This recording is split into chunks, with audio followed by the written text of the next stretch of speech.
Ada apa sebenarnya? Tanyaku mulai khawatir. Ibarat seekor anjing pelacak, aku sudah mulai mengendus aroma kriminalitas tingkat tinggi. Katanya datar, lalu menambahkan. Tetapi kamu jangan terlalu khawatir. Aku akan berupaya untuk membuat kamuflase yang baik. Kita aman dengan satu syarat. Tataplah lurus ke depan kepada siapapun lawan bicaraku nanti. Dan jangan pernah tatap ke sekelilingmu. Paham kawan? Katanya tegas, lebih tegas dari kata-katanya di awal.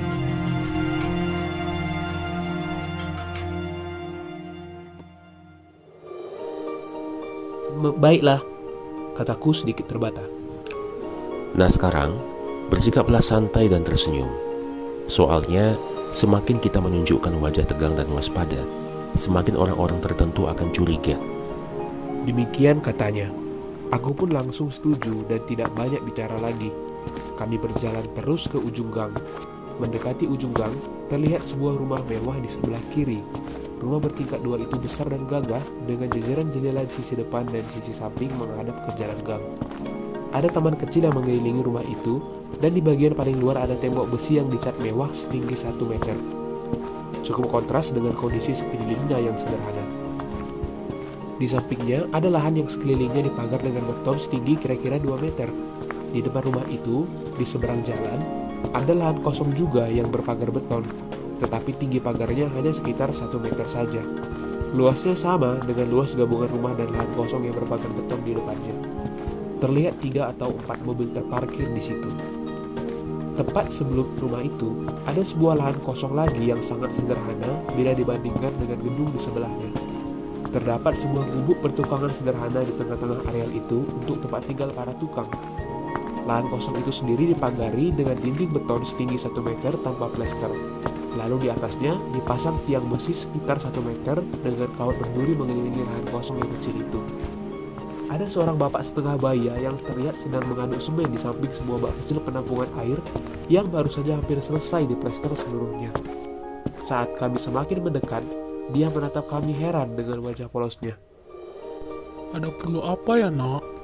Katanya dengan logat daerah yang kental. Maaf pak, kami baru saja dari rumah Pak Subagio.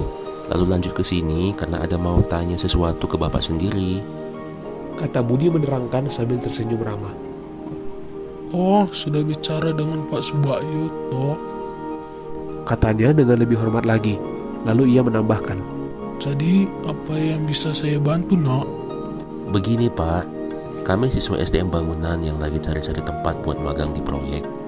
Kami kira di sini ada proyek bangunan yang belum selesai.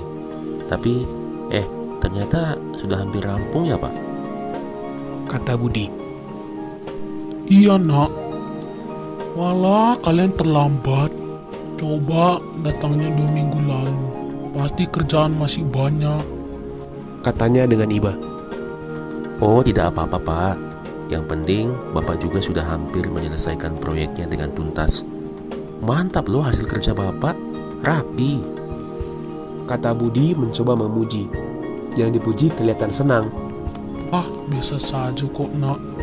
Lagian bukan saya sendiri kok yang mengerjakan ini semua. Ada satu lagi sepupu saya yang bantu kerja di sini sebelumnya. Katanya jujur. Loh, lantas di mana beliau sekarang pak? Tanya Budi sopan seolah ingin tahu sekali. Nah, itu dia, nak.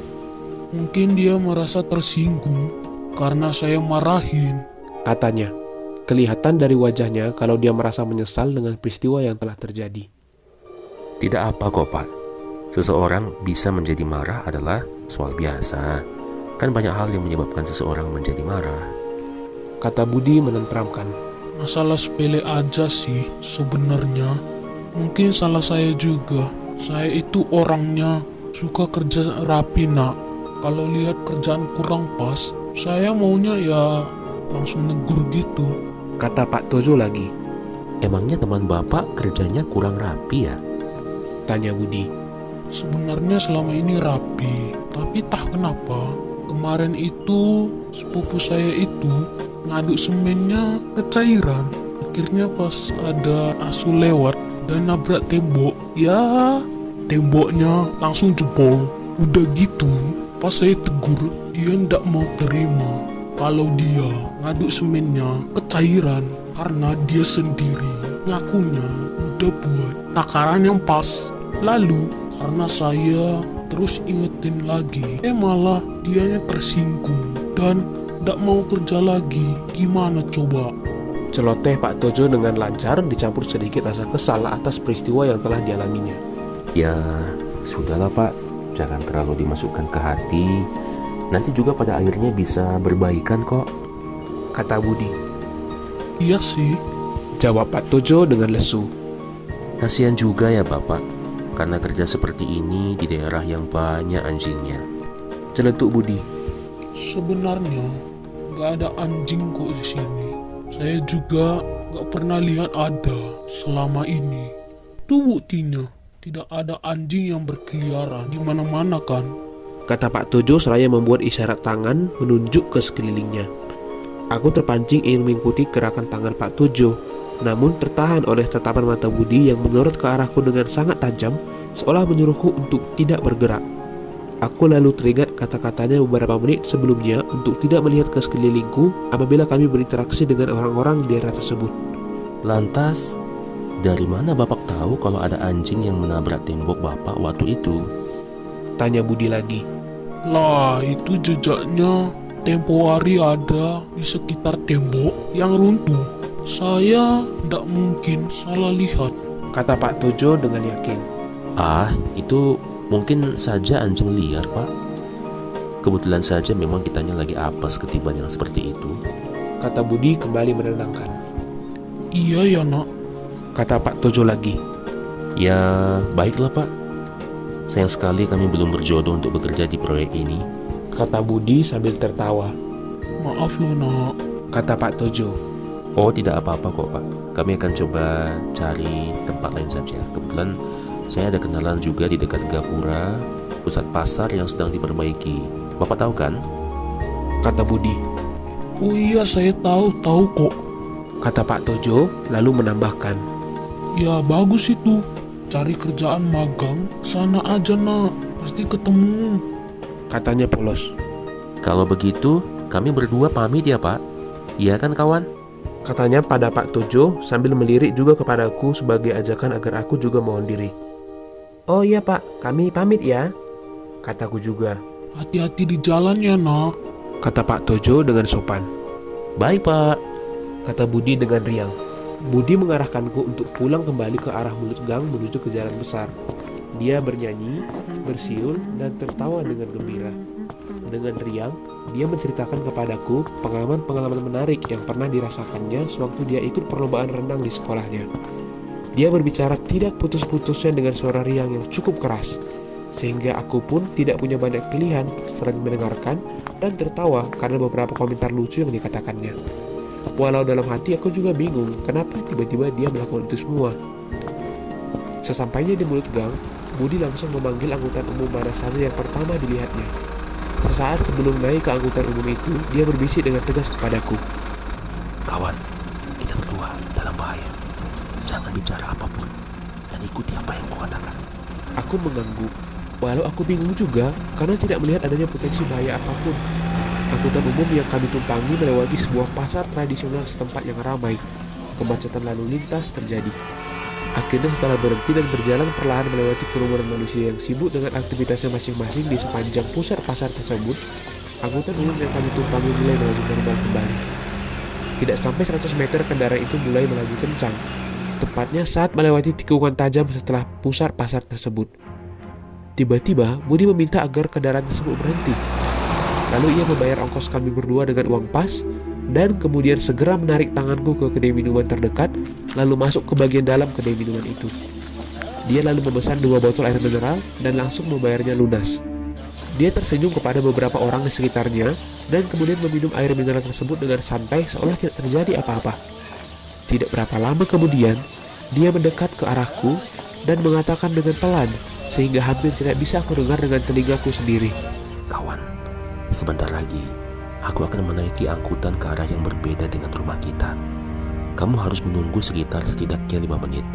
Lalu dengan santai, pergilah pulang dengan menaiki angkutan umum yang menuju ke rumah kita, yaitu arah yang berlawanan dengan angkutan yang bakal aku masuki nanti.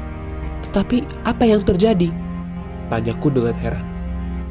Nyawa kita terancam karena ada yang sedang mengikuti kita dengan tujuan yang jahat. Masalah ini jauh lebih besar dari yang kamu kira. Hanya itu yang bisa aku katakan saat ini. Ingat, sepanjang hari ini tetap pastikan baterai handphonemu penuh. Tetapi jangan hubungi aku, karena aku yang akan menghubungimu. Ingat itu. Kemudian tunggulah 5 menit setelah aku pergi. Lalu naiklah ke angkutan umum menuju ke rumahmu, berlawanan arah denganku. Berjanjilah kawan. Katanya dengan nada yang sangat serius. Baiklah, aku berjanji, kataku. Budi tersenyum dengan lega mendengar janjiku, lalu beranjak pergi. Samar-samar aku masih melihatnya berjalan kaki. Lalu tiba-tiba mencegat bis cepat yang lewat dan melompat naik seraya bis cepat itu berlalu. Aku menunggu sekitar 5 menit lebih sesuai dengan petunjuknya, lalu beranjak pergi setelah berbahasa-basi sebentar dengan si pemilik warung. Aku lalu menyeberang jalan dan menaiki angkutan umum menuju ke arah rumahku yang berlawanan arah dengan bis cepat yang dimasuki Budi tadi. Sesampainya di rumahku, pintu dibukakan oleh Mpok Ati. Sudah pulang ya nak? Bagaimana jalan-jalannya? Sapa Mpok Ati, asisten rumah tangga ayahku. Seru kok Mpok, jawabku sopan. Kebetulan ayah dan ibuku demikian juga Kak Santi sedang berada di luar kota selama 2 hari untuk menyelesaikan pekerjaan mereka. Oh iya Mpok, karena lelah aku makan sore duluan ya Mpok, agar setelahnya aku bisa langsung beristirahat, kataku kemudian. Silahkan nak, semuanya sudah empok siapkan di meja, katanya kemudian. Setelah berterima kasih kepada Mpok Ati, sang asisten rumah tangga yang sangat kami sayangi itu, aku pun menyantap makanan yang ada. Masakan Mpok Ati tetap lezat seperti biasanya. Ditambah memang aku lapar karena banyak energiku yang terkuras diakibatkan petualangan aneh hari itu. Setelah mandi yang menyegarkan, aku pun masuk ke dalam kamarku dan mulai merenungkan banyak hal yang tidak ku mengerti dari rentetan kejadian yang baru saja aku alami. Pertanyaan demi pertanyaan mulai bermunculan di benakku. Apa yang terjadi dengan Budi? Siapa yang mengejar kami? Ada apa dengan Pak Anton yang ramah, Pak Subakio yang gampang merasa iba, dan Pak Tojo yang polos? Aku lalu teringat pesan Budi, dan dari itu aku mengetes handphoneku sesuai pesan Budi agar baterai handphoneku tetap dalam kondisi penuh. Terbersit keinginan di hatiku untuk menghubunginya, tetapi aku lalu teringat larangannya untuk menghubunginya walau apapun yang terjadi. Jadi yang aku lakukan hanyalah menunggu.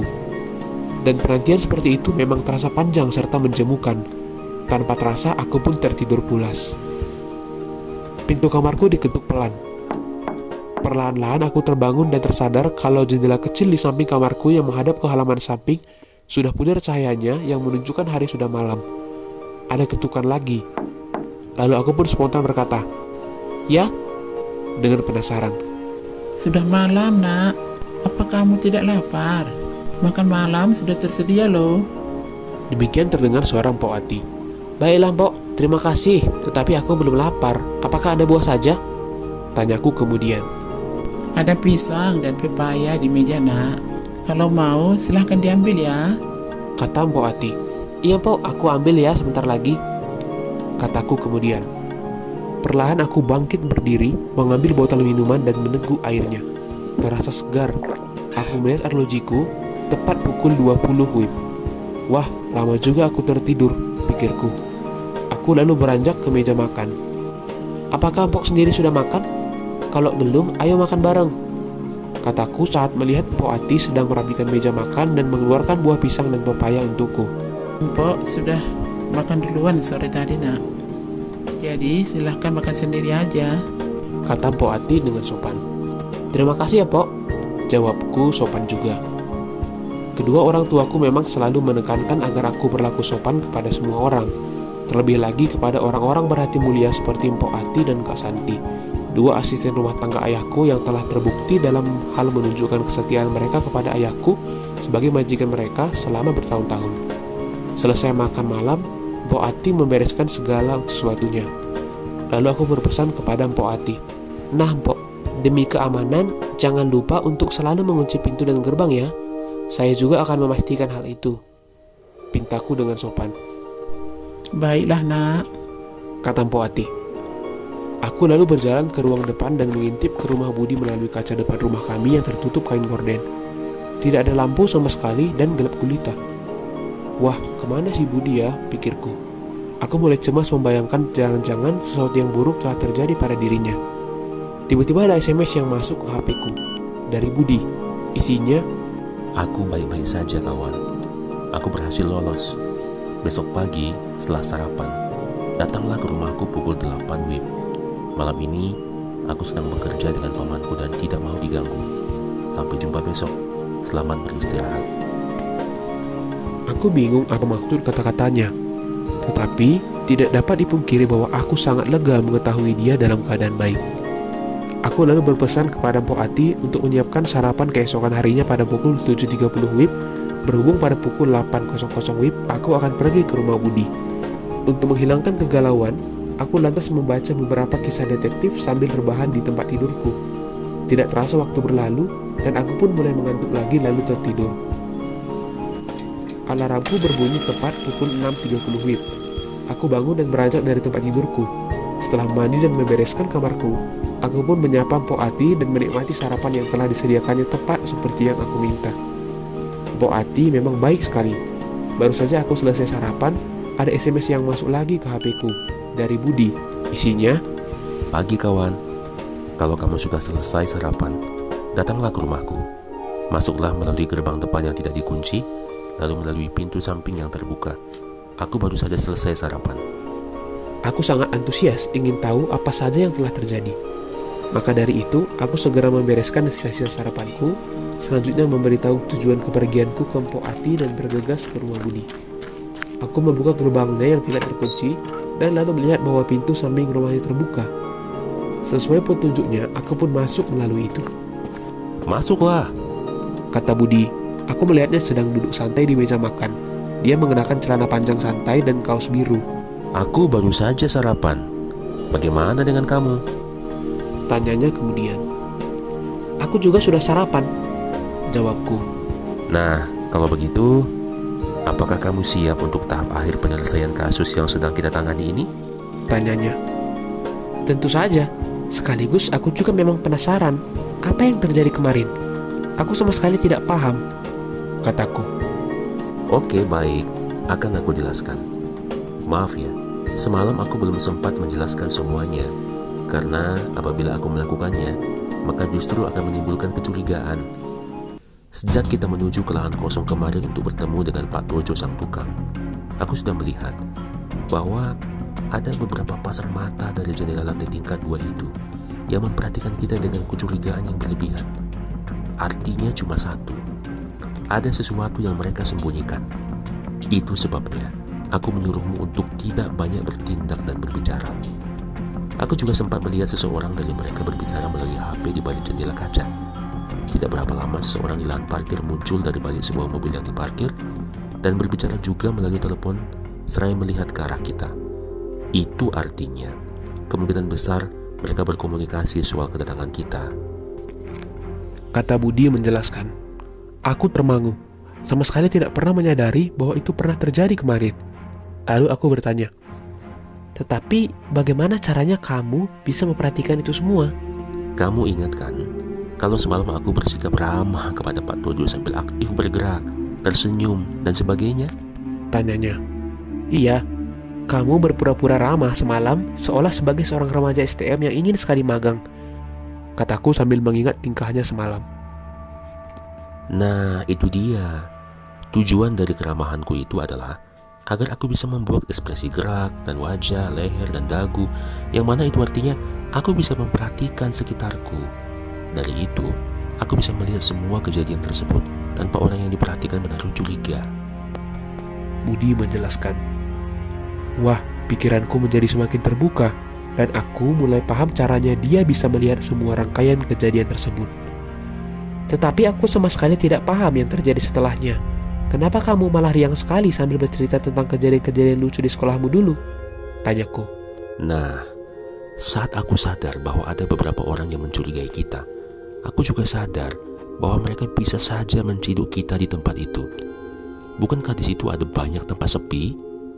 Dari itu, aku berupaya untuk meyakinkan orang-orang jahat itu bahwa kita bukan mata-mata yang menyelidiki sesuatu, melainkan hanya dua remaja polos yang tidak berbahaya dengan cerita-cerita lucu seputar sekolah dan sebagainya. Untuk sementara waktu, itu berhasil, sampai aku memperhatikan bahwa sebuah mobil menderu perlahan dari belakang kita.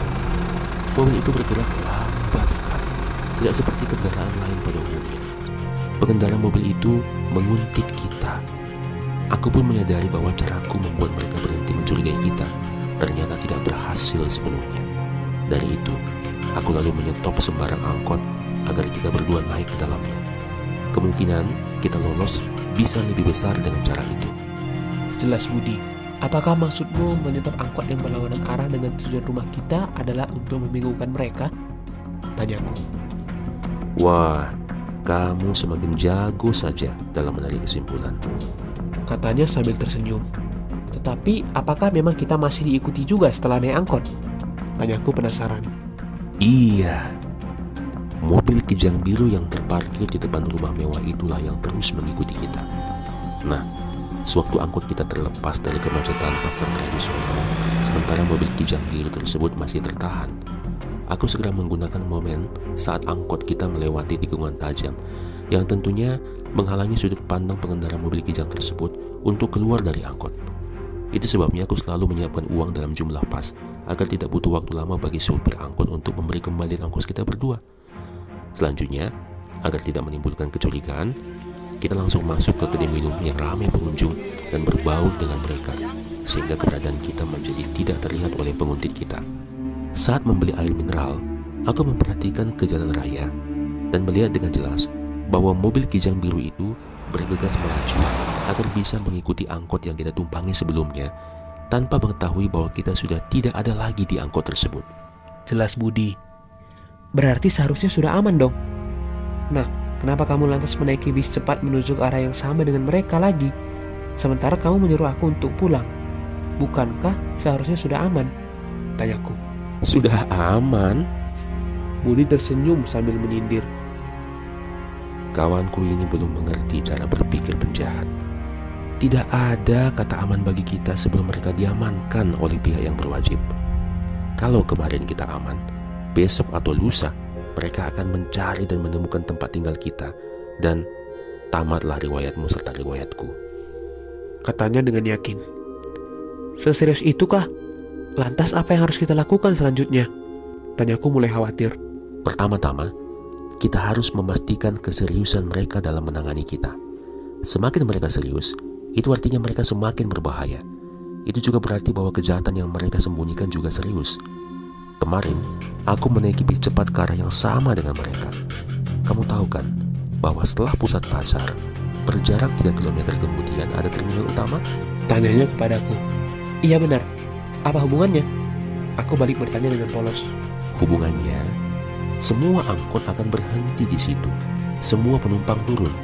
Demikian juga aku dengan bis cepat yang aku naiki. Setelah memberi ongkos yang cukup kepada kernet bis cepat tersebut, aku lalu bergegas ke bagian terminal angkot yang kita tumpangi semalam. Tentu saja sambil mengendap-endap di tengah kerumunan orang. Benar saja, aku melihat 2 orang yang berkacamata hitam selain sopir yang duduk di mobil Kijang biru tersebut sedang berbicara dengan sopir angkot pertama yang kita tumpangi. Jelas sekali, mereka menanyakan keberadaan kita.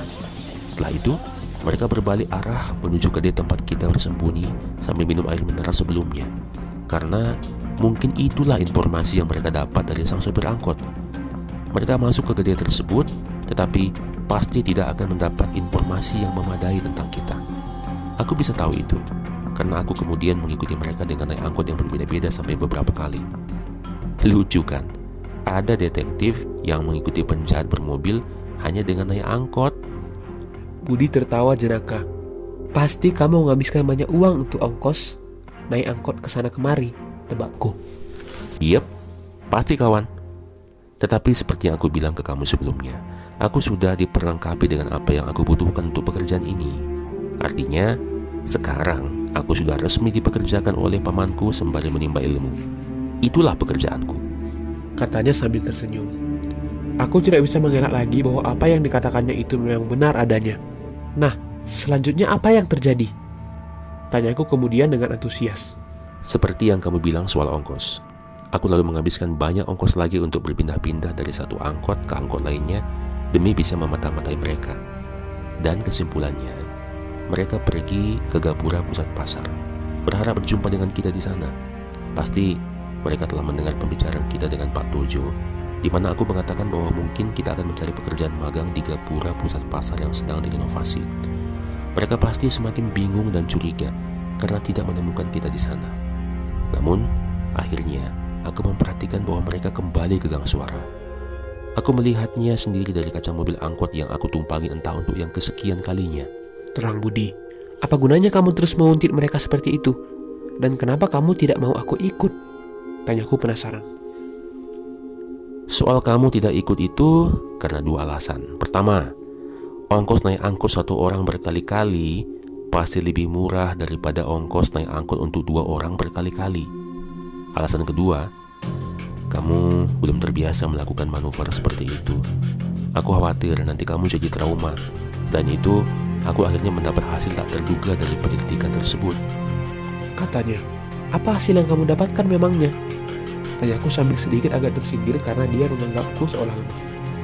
Selama beberapa kali aku bolak-balik melewati Gang Suara dengan angkot yang berbeda-beda. Setidaknya, ada satu kali aku memperhatikan bahwa sebuah mobil pickup masuk ke gang tersebut dengan membawa muatan batu bata.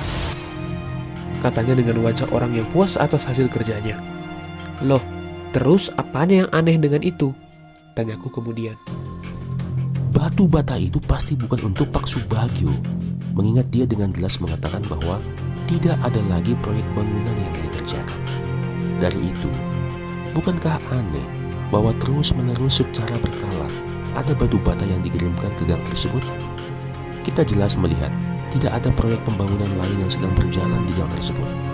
Jadi, untuk apa itu semua? Kata Budi dengan serius.